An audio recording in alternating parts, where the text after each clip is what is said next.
Welcome to our channel. Today we how to authorize underwriting data with FormFree step by step clearly. To begin, visit the FormFree website. Log in to your account using your credentials.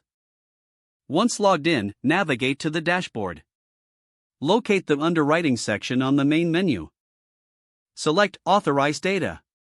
You will see options for different types of data. Choose the type of underwriting data you need to authorize. Click on the Authorize button next to your selected data type. Review the data details presented on the screen. If everything looks correct, click Continue. Next, you may need to enter your identification information. Fill in any required fields accurately. Once complete, review the authorization terms. Check the box to agree to the terms and conditions. Click on Submit to authorize the data.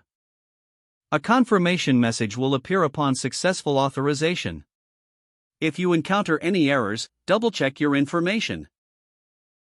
Once authorized, your data will be sent for underwriting review. You can track the status of your authorization in the dashboard. Your underwriting data is now ready for the next steps in your process.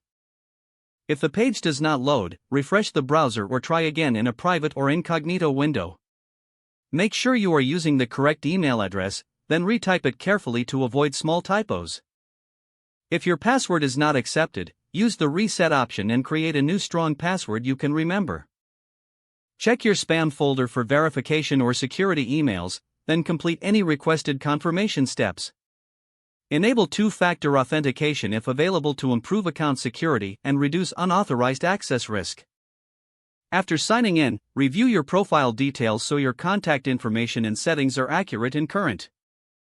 If you see an error message, note it down and try again after restarting your device and internet connection.